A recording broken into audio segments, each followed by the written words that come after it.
പിതൃയാനം എന്ന ഭാഗത്തിൽ ഞാൻ 3 ദിവസമായിട്ട് മാറ്റിയിട്ടുണ്ട്. ഒരു വ്യക്തിയെ സംബന്ധിച്ചിടത്തോളം അല്ലെങ്കിൽ കേരളത്തെ നമ്മൾ നോക്കിക്കഴിഞ്ഞാൽ 3 ഭാഗങ്ങളെ 3 വിധാനത്തിലൂടെയുള്ള ഇത് ചെയ്തുകൊണ്ട് ശ്രാദ്ധം ചെയ്തുകൊണ്ട് പിതൃക്കളെ പൂർണ്ണതയിലേക്ക് എത്തിക്കുക എന്നതാണ് ഉദ്ദേശിക്കുന്നത്.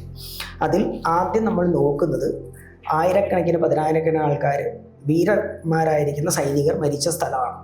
അതുകൊണ്ട് അവർക്ക് വേണ്ടിയിട്ടുള്ള വീരശ്രാദ്ധം എന്ന് പറയുന്ന കൗളശ്രാദ്ധത്തെയാണ് ഒന്നാമതായിട്ട് ചെയ്യുന്നത്. അപ്പോൾ അവർക്ക് വേണ്ടിയിട്ട് കൗള സമ്പ്രദായത്തിൽ ഒരു ശ്രാദ്ധം ചെയ്ത് പൂർണ്ണതയിലേക്ക് കൊണ്ടുവരിക എന്നുള്ളതാണ് ഒന്നാമത്തത്.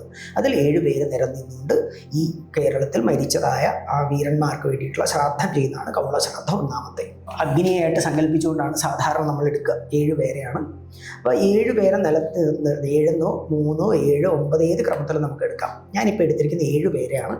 ആ 7 പേര് ദേശത്തിൻ്റെ ഇവിടെ മരിച്ച സകലമാന ആൾക്കാരെയും ഭാവം സങ്കല്പിച്ചുകൊണ്ട് കൗള ശ്രാദ്ധത്തിന് ഒരു ആചാരം നിർത്തിക്കൊണ്ട് ലോകത്തിൽ ഇന്ന്, അതായത് കേരളത്തിൽ അവിടെ മരിച്ചതായ സകലർക്കും വേണ്ടി തർപ്പണം ചെയ്തുകൊണ്ട് ശ്രാദ്ധം ചെയ്യുന്ന സങ്കല്പമാണ് ഇപ്പോൾ എടുത്തിരിക്കുന്നത്.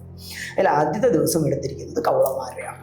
രണ്ടാമത്തെ ദിവസം സാധാരണക്കാർ മുതൽ ഇതിൽ ഉൾപ്പെട്ടിട്ടുണ്ട്, സൈനികർ മാത്രമല്ല. അപ്പോൾ അവർക്ക് വേണ്ടിയിട്ടും ക്രിയ വേണം. അതുകൊണ്ട് രണ്ടാം ഭാഗത്തിൽ രണ്ടാമത്തെ സമ്പ്രദായത്തിൽ നമ്മൾ ഒരേ ശ്മശാനക്രിയ എന്ന് തുടങ്ങുന്ന ഒരു സമ്പ്രദായമുണ്ട് കേരളത്തിൽ.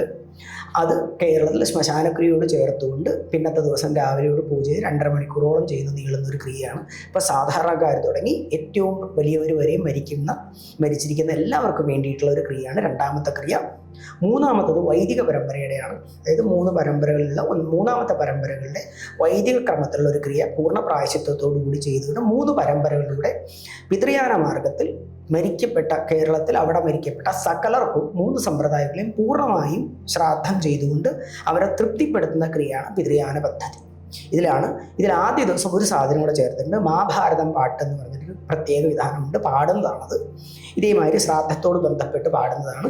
അതിനും കൂടെ യോജിപ്പിച്ചുകൊണ്ട് ഈ പിതൃയാനത്തെ ഈ 3 ക്രിയകളിലൂടെ യോജിപ്പിച്ചുകൊണ്ട് പൂർണ്ണ ശുദ്ധതയെ ഉണ്ടാക്കുക എന്നുള്ളതാണ് ഒന്നാമത്തെ ഭാഗം. ഇതിൽ ഈ തിരുനാവായുടെ പൂജയുടെ ആദ്യ ഭാഗവും ഇത് തന്നെയാണ്. എപ്പോഴും പിതൃക്കളെ നമസ്കരിച്ചിട്ട് പൂർണ്ണ ശുദ്ധി വരുത്തി അവരുടെ അനുഗ്രഹ കലയോടുകൂടി വേണം ദേവതാ പൂജ ചെയ്യാൻ എന്നുള്ളതാണ് നിയമം.